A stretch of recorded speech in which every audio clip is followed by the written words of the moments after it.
Hello to all. सो अभी हमें करना है question number first chapter probability का। ये कुछ fill in the blanks types के क्वेश्चन है जिनको हमको सॉल्व करना है। तो क्या है पहला question, the probability of an event E plus probability of the event not E.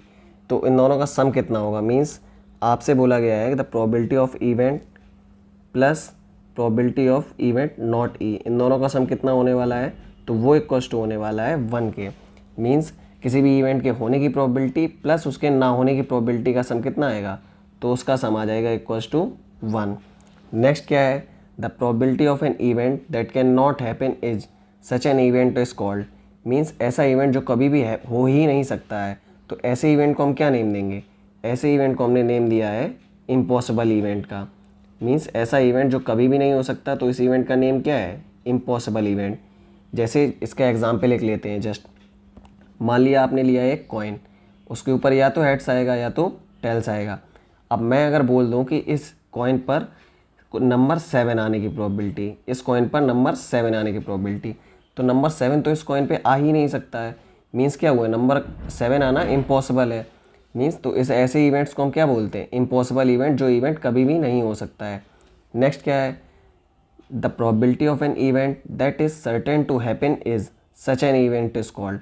Means ऐसा इवेंट जो कन्फर्म है कि होना ही है, तो ऐसे इवेंट को हम क्या नेम देंगे, ऐसा इवेंट को हमने नेम दिया है श्योर इवेंट का। मीन्स ऐसा इवेंट जो कि कन्फर्म है कि होगा ही। अब जैसे इसके एग्जांपल के लिए आप ले लेते हैं डाइस। अब डाइस में क्या होगा, किसी भी डाइस को अगर आप थ्रो करोगे उस पर या तो 1 2 3 4 5 एंड 6 यही नंबर्स आने वाले हैं।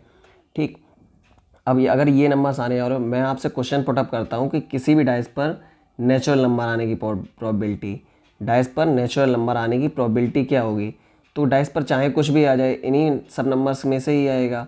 तो डाइस पर नेचुरल नंबर आना तो कन्फर्म ही है।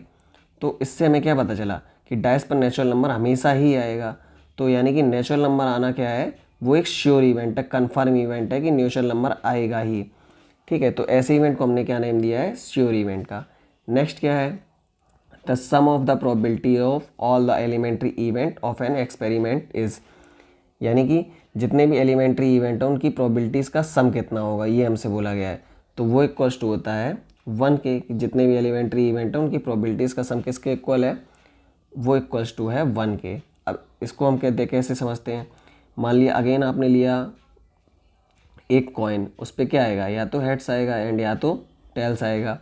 अब हेड आने की प्रोबेबिलिटी क्या है, वो है 1/2 एंड टेल आने की प्रोबेबिलिटी अगेन क्या है 1/2।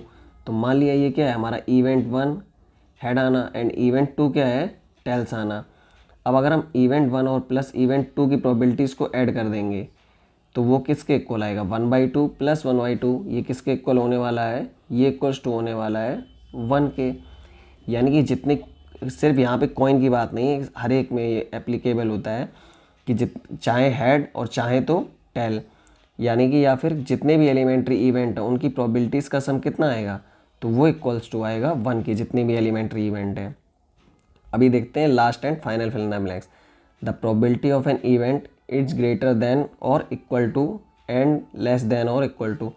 मीन्स प्रोबेबिलिटी हमेशा किससे बड़ी होगी और किससे छोटी होगी। तो प्रोबेबिलिटी या तो 0 के इक्वल या तो उससे बड़ी होती है, और या तो 1 के इक्वल या तो उससे छोटी होती है। मीन्स इसको आप ऐसे भी लिख सकते हो कि प्रोबेबिलिटी किसी भी इवेंट की क्या होगी, 0 से ग्रेटर एंड लेस देन और इक्वल्स टू 1। ये क्या है, किसी भी इवेंट की प्रोबेबिलिटीज़। ठीक है, तो यहीं पे आपके fill in the blanks type के क्वेश्चन फिनिश होते हैं। Thank you.